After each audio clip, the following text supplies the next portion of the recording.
thought America had progressed enough to make slavery history. That history is very close to what we know, which we thought was just our thing as South Africans under the apartheid system. America is a free country. You can go anywhere you want. And we used to say that all the time. We are all still fighting for our freedom, or we have a history of how we got to where we are.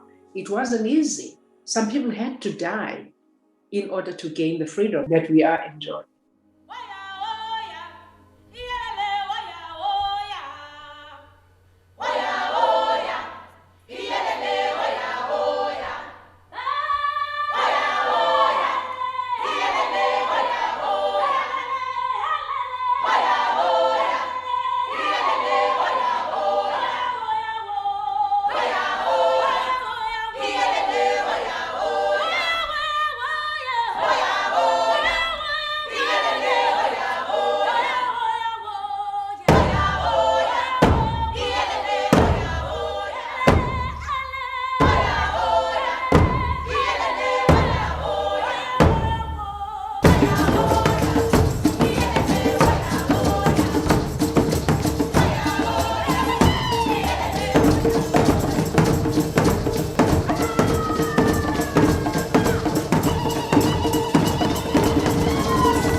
Sheila's Day started in a workshop production back in 1987, with South African and American women sharing their stories and songs. Writer Duma Ndlovu and director Mbongeni Ngema then began to fit the pieces together. After I had listened to all the stories, the first day, then I went home with that pile of stories and tried to make a text out of it, with a beginning and ending, and middle and ending. Everyone was throwing something into the pot. From this process emerged the parallel stories of two ordinary women, both domestic workers, maids, one living in South Africa under apartheid, the other in the American South during the bloody ending of Jim Crow. The stories that I brought in were my mother's stories about being a maid and some of the degradation, the atrocities that she had to deal with. Just being at the whim of your employer and then being treated as though they're doing you some kind of a favor. So when these stories started coming out in the South African stories, they were all the same. One of the first lines, I say my mother's name. She had this really long name. My name is Mary Ruby Lee Thomas Johnson. Yes. I was born in Marion, Alabama. I can't help but smile because I'm getting an opportunity to tell some stories that otherwise would never be told. And she just lives on in those stories.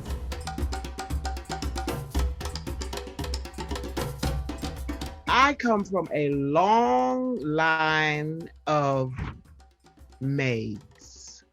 But then when I learned that Sheila's Day specifically meant the day off for the maids,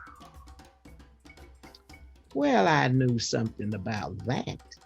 It was just the easiest way for the madam, who happens to be white, to say, you're Sheila. You are your name with your people, but right in my house, you are Sheila. And that is how Sheila's Day became. And every Thursday, as we used to say, was the day when women would gather to give each other support, to listen to each other's story, because most of them actually were live-in maids.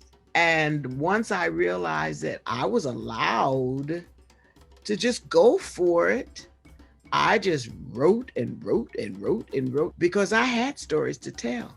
The other thing where I fit right in, we were talking about the church. That was the genesis for the music. So now I'm getting an opportunity to do something that I didn't know I knew how to do, and something that I was born in.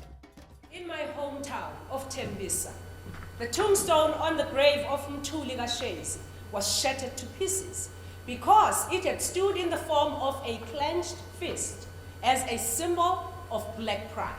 In my hometown of Marion, Alabama, a tombstone at the grave of Jimmy Lee Jackson was desecrated. When they couldn't destroy it, they blasted it with a shotgun. The question as to why these things keep happening is what drives us. I'm so excited because women collectively have the power to change this world. Every Sunday we'd meet like maybe 1 o'clock, and it would go until like maybe 4 or 5 in the afternoon. And it was wonderful. It was just, we didn't have a story. It was just about us telling stories. And there was like a core of us that were there from the very beginning. And then there'd be people that would just come in and out, like Angela Bassett came for 2 weeks. And Malcolm X's daughter came for a couple sessions. And it was just great sharing. It was, I mean, I so looked forward to it every week because it was just a wonderful place to be creative. The way that the show was being structured, that plan was actually perfect for me because I knew that I was going to just be myself. And fortunately, they had already written the actual stories, the key stories that were bringing the two countries together. Let's sing that song we sang last week. What's wrong? You don't like this one? Oh, no, I love this one. But that Oh, you mean the gospel song?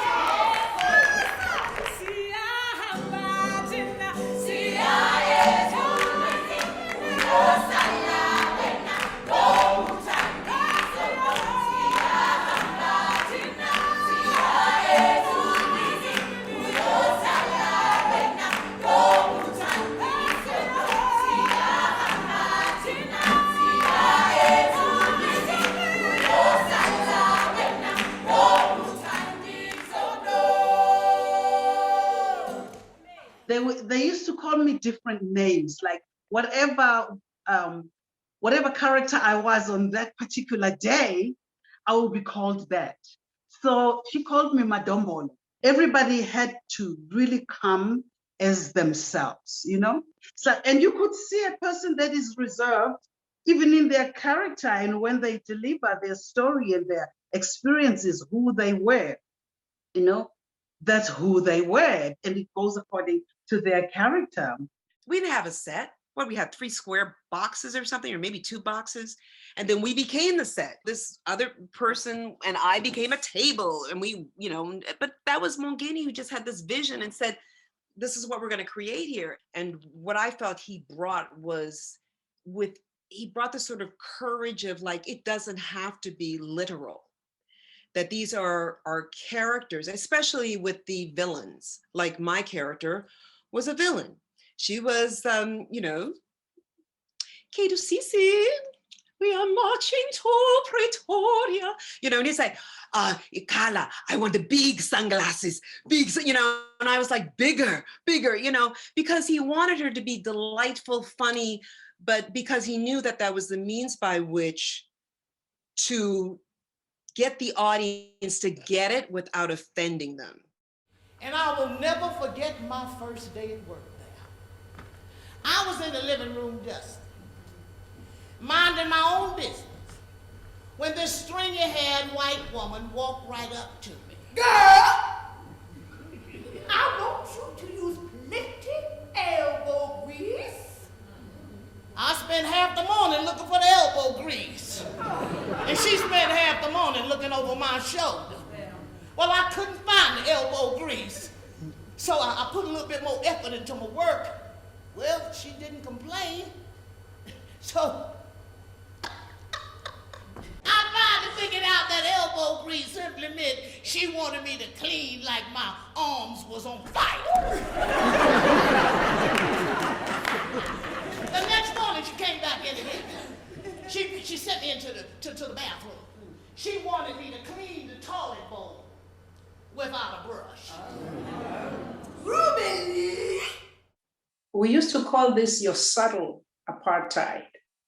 So you never really think of anything exciting to do in order to please your employer.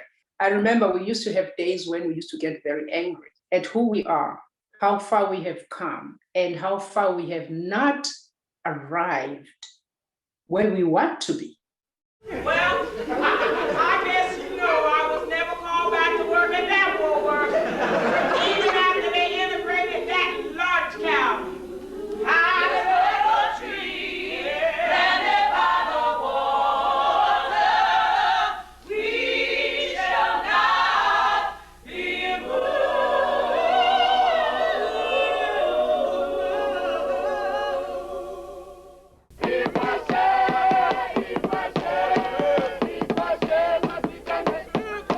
Oh boy, it's a dream come true. I remember when we started with the piece, we always said the journey won't be finished until we go to South Africa. South Africa, London, Atlanta, New York. Anyway, we did, when they finished preaching, then they presented Sheila's Day and all the dates where we'll be playing. And then they said, we're visiting, you know, and so we performed about 2 or 3 songs. And then each one had a song that they were leading.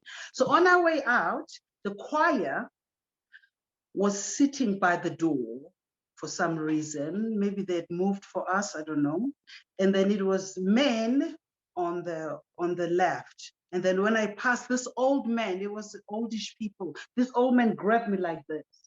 And he said, my child, when you sang, you healed my big toe that's been troubling me for 20 years. Was like, oh my gosh. And I believe in God, I believe in healing, I believe in my ancestors, but I never thought, like, I know it's music heals, but I never thought anyone would tell me that, you know, your sound, for some reason, removed a pain on their body. Siyajabula thina bomama uma sihlangene sixoxe indaba zethu masixoxa siyelapheka. I tell you, every day was like a phenomena because I would be so excited that I could tell my little tiny stories, you know, and it be incorporated in a work. You cannot imagine how excited I was. I mean, it was like, I could barely sleep at night.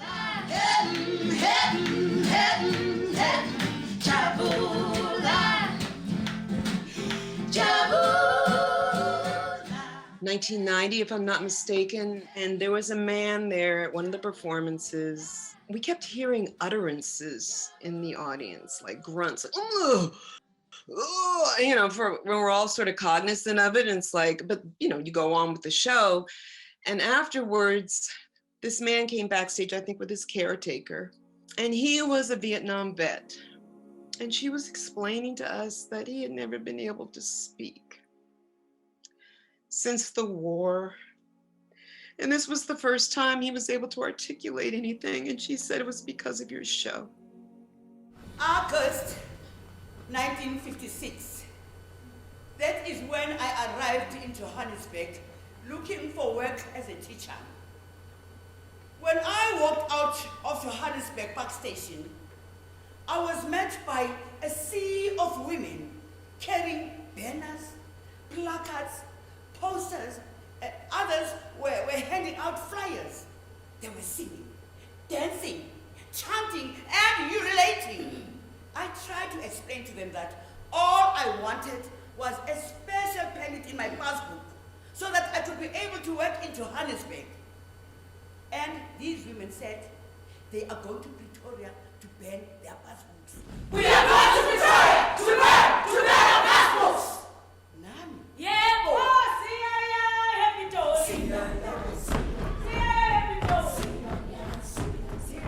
I could not believe this. Here was I praying for a miracle to happen so that I could be able to get a special permit in my passport. By the time we proceeded to meet them, we were met by thousands and thousands of other women. They joined us as the march grew bigger. I had never seen so many women in my life. When the police got close, the women got angrier. And the chanting got louder.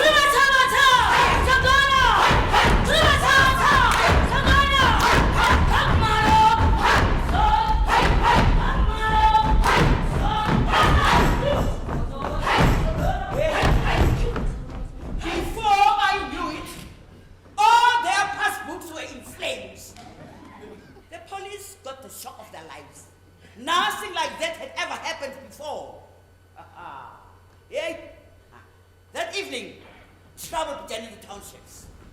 There were house raids, roadblocks, and everyone had to carry a passport. Your passport means your passbook. Tables! Where's my check?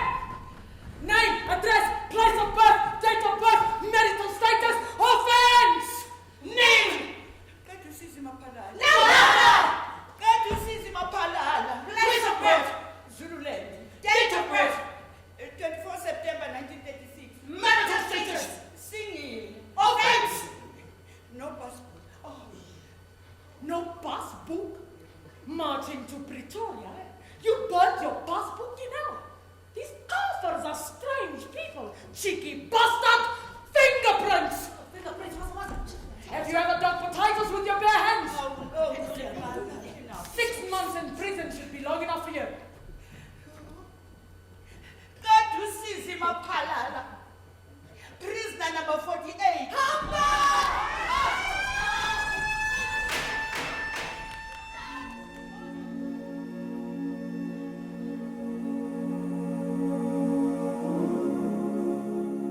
In one of our iterations of Sheila's Day, I believe it was the second time we went to Ford's Theater. And at that juncture, if I'm not mistaken, I was with Thuli and Tu. We were watching the literal release of Mandela from prison.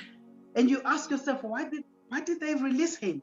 What has happened, you know? And you think also maybe the ancestors have attacked them or what, you know? You don't know, why now, you know? The chaotic but well-controlled crowd, because my fear was that, what if there's a stampede? What if this is just a setup to take a moment to look at him, and the next thing had people jumping all over the place, pushing each other to a point where something happens? After we left in the state to perform Sheila's Day, there was all this excitement. I came back home as well. They were inaugurating Tata Mandela, and we were forming every corner, you know. It was so overwhelming. It was that excitement, but it was a numbing excitement. At the time that he was actually freed, and they had, you know, the welcome home celebration, you know, South Africa, they were there, they had all the seats. And they said, but we don't have a seat for you. I don't care. And so I sat on the floor in front of the stage. I didn't care where I sat. I'm looking up Nelson's nose because I'm below him, right? So I sat and held everything until I said, I gotta go to the bathroom. So I got up and I went out the door to the right because someone told me, said, oh, the bathrooms are out this way. I'm just trying to find the bathroom. Walked smack dab into Nelson Mandela. So his bodyguards, he's got a whole entourage around him, protecting him. And I go, there he is, right in my face. So now they jump to attention as well, and their protection of him. And and he said, oh, Lima.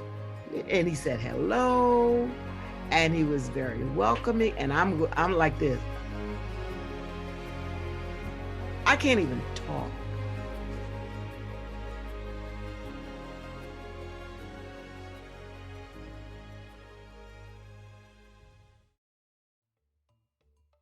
more than ever, I think the message of healing, unity, and women as women, we are the healers. We give birth. You know, we are the regenerators. And I think that the story, and I was sharing this yesterday, that the stories that we're telling, even though they may not be new to us, there's a whole generation. There's so many young people that do not have any idea. They know what's happening today. There's a whole lot of old people that don't know. Well, that's true. That's true. So we can't assume that what we were saying is old news. It's not. It's new news. No. I mean, George Floyd, Jimmy Lee, you know, it's like, hello. There. Right Hello. The community needs to know about Sheila's day. Right. Just like there are so many things that are happening today that have marked history. And here we are living it. Just the truth about this country alone and what's developing and going on today in South Africa. Even though most of the stories were told in these little town halls, maybe the sound system was not good, it really did not matter. We just had to be there to congregate. And there was a lot of congregation that we used to do, whether it was theatrical, a dance, poetry, politics. We always congregated because we were hungry for information. We wanted to know what was going on. You know, I'm listening to you all and I'm thinking it seems like history keeps repeating itself, right? And when it does, what surprises me is that what is the lesson that we are not getting? It seems like there is an education that is not happening yet, because it can be, I mean, from my time, the same things I was complaining about a decade ago, they're still around. 6 decades ago, they're still around. My mom's time, my mother's time. So politically in general, we take it that we're all intelligent, right? Yeah. But we keep coming back to the same complaints. Yes. So what is it that we are not learning, or what is it that we are not educating each other about? What is that education that is not happening? We need to be now looking at finding the solution. But instead of finding any solution, we're going around in circles and we hit back to complain about the past that looks like the present. We have to unify. We have to understand the damage that is the most damaging thing that has been done to us as a people is that we're separated. We're separated and we don't cover each other's back. We have good, we have evil in us. We have to consciously say, I choose which side I want to go on. Some people don't want to make that choice. But what I'm saying is, like, we empower ourselves, and those lines of Sheila's day are just perfect. That was the truth then. It's the truth now. So let's tell the story. Let's write the story. Let's write Sheila's day too, and not wait, because there will be an audience of people that are waiting for the mothers to heal the world. Yes.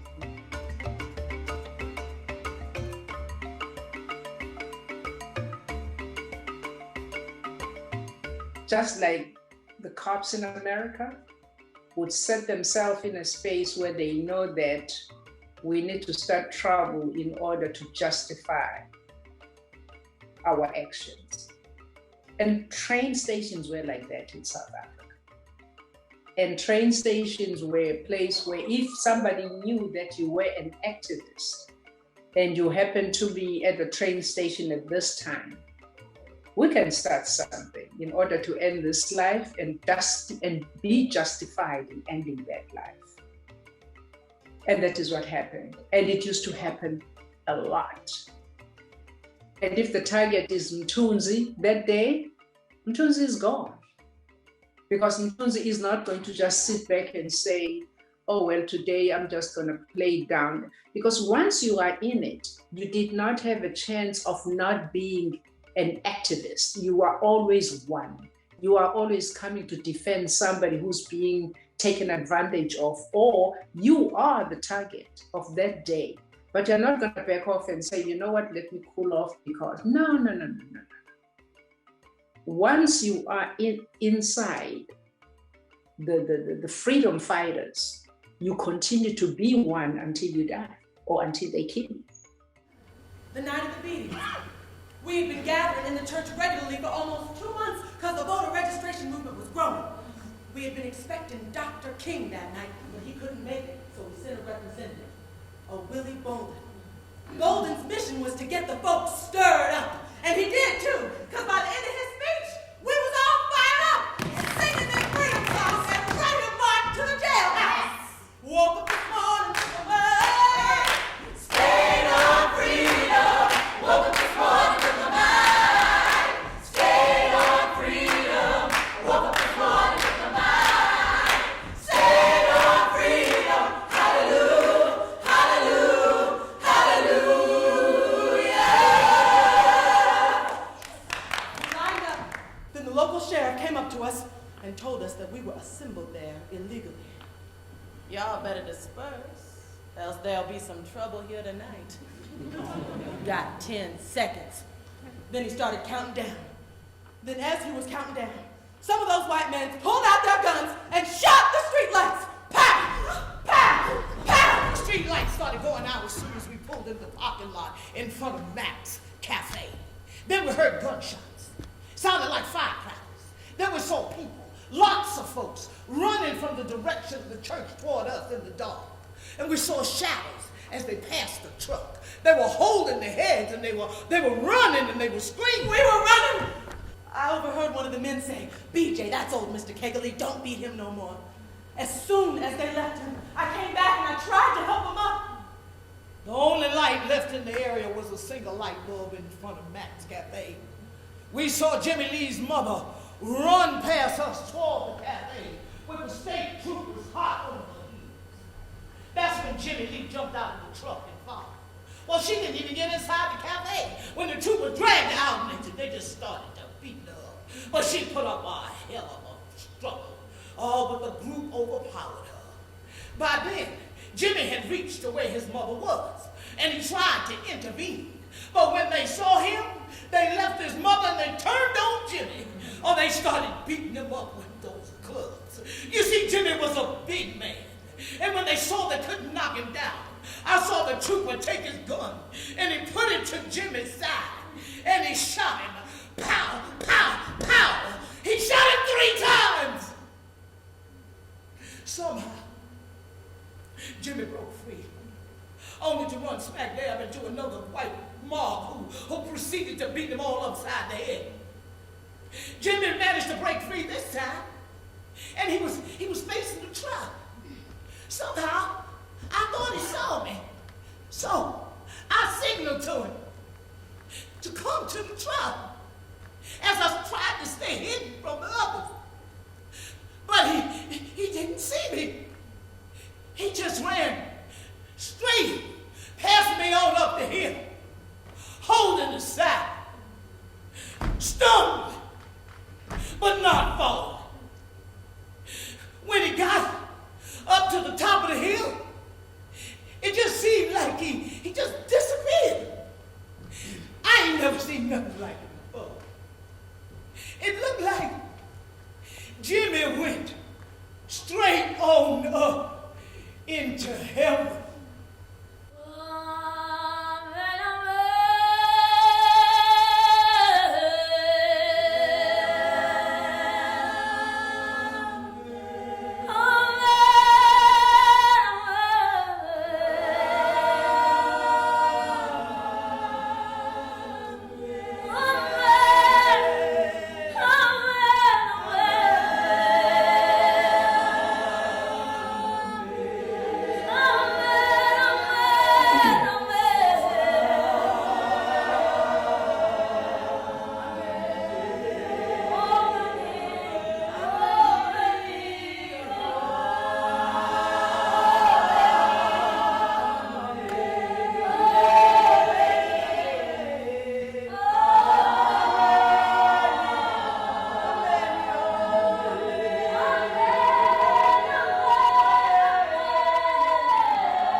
To us, it was a very far-fetched dream. But we continue to dream.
Well, we hope you've enjoyed this very special look back into a time in America and South Africa during the days of apartheid, a dramatically different world than today in so many ways, and yet not so different in others. Sheila's Day was an important, powerful play about women that came out of the Crossroads Theater Company through workshops that began in 1988. And it was then polished over the years in performances all over the world. But as you saw and heard from 4 of its original cast members, it was also an incredible personal journey. That's the case with all of the performers for that matter, the people on stage, the staffs, the crews backstage, the creatives, and every audience member along the way. Now, before I close out, I just want to make mention of 3 original cast members who sadly are no longer with us. Stephanie Alston from Harlem, Annalyn Malebo, and the great Sister Mary Twala, both from South Africa. But through their spirits and our celebration of them, they will stay with us, and we're grateful for them. So folks, I want to thank you for joining us today. I want you to understand that this will continue throughout the month, so we need you to spread the word. Let everybody know, because this is an important program Crossroads is bringing this month. And remember, for now, Crossroads is all online and without charge, thanks to our sponsors and people who, like you, hopefully will be moved enough to hit that donation button you see there today and make your voice of support heard. Now join us next month when a documentary on Crossroads that won so many awards comes to us. It's called A Story of a Theater. It was produced by NJN and WNET, and great performances. You do not want to miss this. That begins April the 6th. I'm Ricardo Khan, and it's been a great pleasure to celebrate with you today and to, oh my God, to honor our mothers during this month through Sheila's Day, and to welcome you, of course, the Crossroads audience, once again. Until next time, be well.